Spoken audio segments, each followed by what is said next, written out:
வணக்கம். ஒரு முக்கியமான இன்டர்வியூக்கு ரெடி ஆகிக்கிட்டு இருக்கீங்களா? அந்த கொஞ்ச நிமிஷங்கள் இருக்குதே, அது நம்ம வாழ்க்கையோட போக்கையே மாத்தக்கூடிய சக்தி வாய்ந்தது.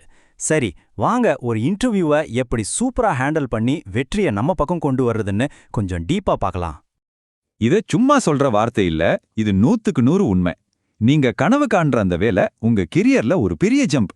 எல்லாமே அந்த ஒரு இன்டர்வியூக்கு பின்னாடி தான் காத்துக்கிட்டு இருக்கு. அதனால அந்த மொமெண்டோட முக்கியத்துவத்தை நம்ம முழுசா புரிஞ்சுக்கணும். சரி, முதல்ல ஸ்டெப்புக்குள்ள போலாம். ஒரு போர்க்களத்துக்குள்ள போறதுக்கு முன்னாடி நம்ம கிட்ட சரியான ஆயுதங்கள் இருக்கணும் இல்லையா? அந்த ஆயுதங்களை எப்படி தயார் பண்றதுன்னு இப்ப பார்க்கலாம். ஞாபகம் வச்சுக்கோங்க, சரியான தயாரிப்பு தான் பாதி வெற்றி.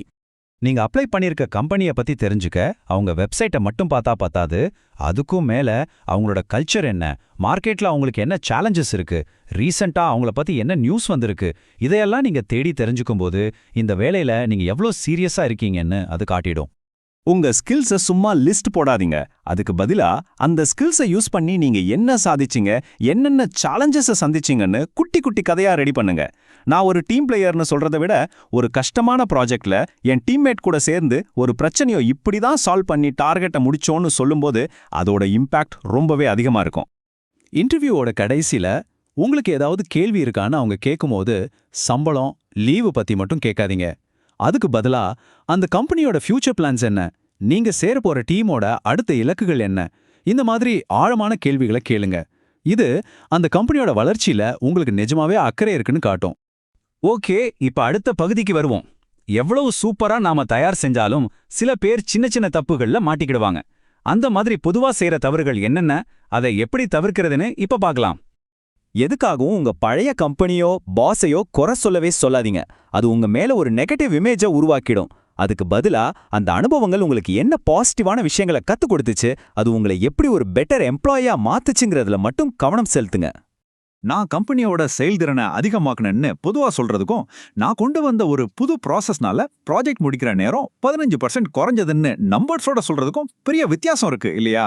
உங்க பதில்கள்ல எப்பவுமே டேட்டாவோ நிஜமான உதாரணங்களோ இருந்துச்சுன்னா உங்க வார்த்தைகளுக்கு ஒரு நம்பகத்தன்மை கிடைக்கும். ஏதோ ஒரு வேலை கிடைச்சா போதும்னு ஒரு டல்லான மைண்ட் செட்ல இன்டர்வியூக்கு போகாதீங்க. அந்த வேலை மேலையும் அந்த கம்பெனி மேலையும் உண்மையிலேயே ஆர்வம் இருக்கிற ஒரு ஆளை தான் அவங்க தேடுறாங்க. உங்க கண்ணுல, உங்க பாடி லாங்குவேஜ்ல, உங்க பேச்சுல அந்த எனர்ஜியையும் ஆர்வத்தையும் காட்டுங்க.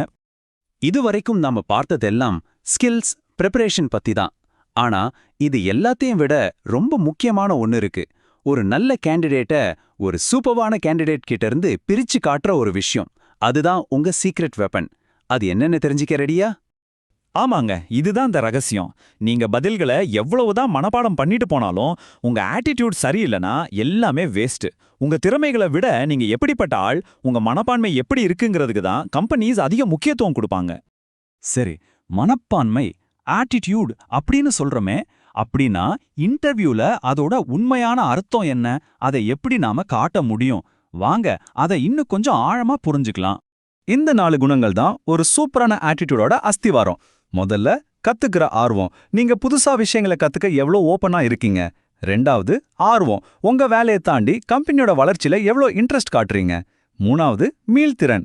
அதாவது ஒரு தோல்வி வந்தா அதிலிருந்து எப்படி மீண்டு வரீங்க. 4வது, பாசிட்டிவ் திங்கிங். சவால்களை ஒரு வாய்ப்பா பாக்குறீங்களா? இந்த குணங்கள் தான் நீங்க மனப்பாடம் செஞ்ச பதில்களை விட 1000 மடங்கு மதிப்பு மிக்கது. சூப்பர்.